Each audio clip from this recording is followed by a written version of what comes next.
battle has just begun! Hello and welcome to the RobotnikIsSexy show. We're going to have a soberific Wi-Fi battle here. There I am trying to heart scale fake out on my metacham, forgetting that it's an egg move. Mega metacham, you are super slow and you need fake out, which means I have to breed another one. Anyway, let's look at this team that I fought last night while at a friend's house, and well, very, very stoned.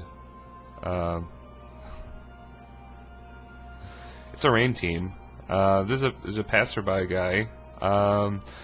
I happen to know everything there is to know about Swampert rain teams in ORAS version. Thank you very much. I have a very fun one that I'm not using because I used it so much that it just kind of got stale, but it is a very effective rain team. Doesn't have any... Well, he does have a hurricane user, actually. I take that back with Dragonite. I do prefer Noivern, though, because it has the speed. Noivern has that speed. I'm using my Trick Room Sandstorm Mega Steelix team, which is a delightful team. I've said it once, I'll say it again. There's something about this team. I don't know. It just works. So let's get this bad boy rolling. Let's go. It's a pretty long game, too. Longish. It should be fine. He's going to lead with Politoed. It's predictable. I'm going to lead with Reuniclus. Now, him damaging Reuniclus right here would have helped him a lot in the long run, but I think what he does is just switch out, which is kind of weird. But this is a passerby. Passerbys play by their own rules. Their own set of rules. So he's going to bring in Dragonite, which is actually not that bad of a play. You could soak any hit with multi-scale and then use some super powerful hurricanes. The last time I saw a Hurricane Dragonite was 5th gen, and I don't think it's ever been used since. But this will be the first time. He's back. He's back. He's off the bench. He's ready to do some work here. I just get in T-Tar, and just hope he doesn't use Brick Break or something, and it works out. He goes Hurricane. Great. So now he's in a bad spot, and yeah, my Trick Room is up, and I have a Choice Band on this T-Tar, so something is going to die to Stone Edge, pretty much. Being a rain team, he doesn't have a lot to take rock hits, so I can just spam Stone Edge and go to town, basically. I think I land a crit here as well. So, yeah, I get a crit, but I think he would have died anyway because I'm Choice Banded. But who knows? Maybe he was like max defense Bulky Toad. But I do take him out. That's great. That means I effectively win the Weather War. Big air quotations on that, since Weather Wars don't exist anymore. But you could argue that this match is evidence that they do exist, because I will eventually get my sand back up. So that's cool. I'm gonna bring out this guy, absorb some hits. This waterfall does an uncomfortable amount of damage. I can only take like 2 more of those at best, so I think I just go for the Will-O-Wisp right here. I think Trick Room might have still been up. I was pretty out of it, so if I miss the opportunity to explode on this turn, that's just my bad. Oh no, the Trick Room ends right here. Okay. It would have been great if I had 1 extra turn and then just exploded all over that Dragonite. That would have been super fun. But I can just do the same thing again, pretty much forcing him to switch up his move here, as he does show me Rain Dance support, which you pretty much need on the team. One thing I don't like about rain teams, popular rain teams, is a lot of them don't use manual rain at all, and I think that's kind of a bad choice, because once Toad goes down, your entire strategy just kind of fizzles out and falls over. So, but he does get up the rain again, which is a problem, because that means Swampert can do lots of nasty things. So I believe we double. We both switch out. We have both switched, and now I'm going to Mega and hope that I can not get flinched, as he does go for a waterfall, fishing for that flinch. If he flinches me at any point, he will, well, it'll just be really good for him. But as you see there, I avoid the flinch, get up the Stealth Rocks. Stealth Rocks are actually really important in this game because it weakens Dragonite. Dragonite doesn't have a lot of speed, but what he doesn't have in speed, he makes up for in bulk. He's a pretty bulky guy, so you definitely need those rocks up there. I'm going to switch in my Pumpkin Hill here, and he's going to show me Ice Punch. So, yeah. Yeah, kind of forced to stay in. Burn a turn of rain. The rain does stop here, so now I can go into my shiny birthday Malamar Demo Squid and go for a Trick Room. Now, Waterfall is going to do a lot. I think the theme of this match is him just not flinching with Waterfall at all. Had he flinched with Waterfall either this time or the last time, he would have gotten a kill for sure. But I am just lucking him out, I guess, with that 90% non-flinch chance. So the Trick Room's up. I'm gonna go for a cheeky superpower because I have a feeling I can live his move with a +1 defense boost, and that feeling is correct.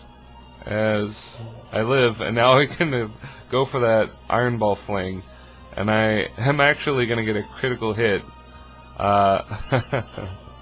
And it almost takes out Ferrothorn, which really goes to show the power of superpower boosting and Iron Ball Fling. It's so unique, I love it. I kind of wish Malamar just had better stats so I didn't need to use Iron Ball Fling, but the more you think about it, the more perfect it is, because his speed is a little too high for using Trick Room, so Iron Ball does bring it down. So it kind of works out. We're going to double down. That's great. Ferrothorn is just annoying, so getting rid of it is wonderful. So now this guy's out. This is perfectly fine. This is just my Boggo, Slice, Sylveon. I don't have a lot of Sylveons. I think I have 2. And they're like the same. So, just defensive. Just going to launch a Hyper Voice, break that air balloon, which is great. That's going to be very helpful later. And this guy's kind of a problem. Don't have anything to take these hits, so I think I'll probably just fodder something, and Trick Room ends. But it just ends just in time, really. I just love Trick Room. I've been using it since 4th gen. It was the first 4th gen Wi-Fi battling strategy I used that actually got me a noticeable amount of wins, so I was like, oh, this is pretty fun, let's do this. Unfortunately, even though I have max special defense, I will not be able to take 2 flash cannons, but that's okay. Gypsy is fodder. And that beautiful death animation drops all its little metal shards there. It's pretty cool. And now we're going to T-Tar here, and I can just Earthquake. And it turns out I outspeed him as well, which is unusual. But I guess T-Tar just has good stats all around, so I guess that isn't too surprising. And I don't have a speed hindering nature, so I can just outpace him and take him out, which is great. Swampert is back in. Swampert is a big threat, but if he doesn't have Manual Rain, I am not too worried about him. And he shows me his last move. It's Low Kick.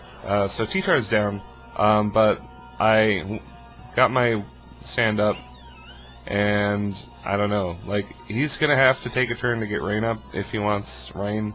So what I can do right here, I actually am very low on Pokemon. What I have to do is weaken him with Hyper Voice, and then hope that I don't get crit or flinched, and set up Trick Room with Reuniclus, and then try to sweep his team. And if I can pull that off, then well, we will have discovered something I've known for years, which is Life Orb Trick Room Reuniclus is fucking amazing. Especially if you give it Hidden Power Fire, because then if they bring in a Scissor and you have Trick Room, you can just bop them with HP Fire. It's wonderful. I've done it a couple times.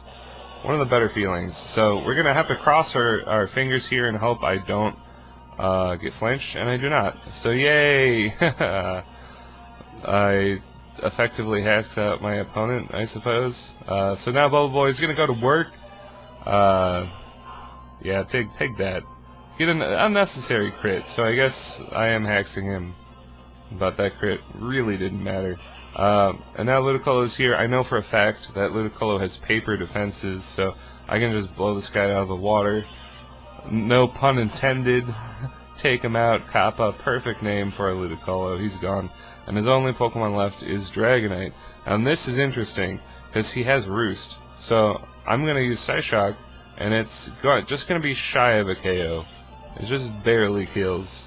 Just barely not kills, actually. As he lives by a smidgen. Rest in peace, MDZ. I miss your Pokemon battling. I hope you get back at it in S&M, but honestly, whatever, it's fine. So, he's got the Roost. I'm pretty sure, since I did burn him, that will take his health down to a point where I can pick him up with Psyshock. But that was very close. That was my last turn of Trick Room, too. So he could have just stalled me out and then given me a harder time, because I was wounded. So that was a pretty fun match, very close. The crazy thing, crazy match to have. I was just outside on a friend's deck, everyone's smoking, and talking to themselves, and I'm like, hey, you know what? I'm gonna be an antisocial piece of shit. Whip out my 3DS, put in the Wi-Fi, and here we go. It was very fun, and I hope you enjoyed it too. If you did, please think about subscribing to my channel. And with that, I will see you later. YouTuber.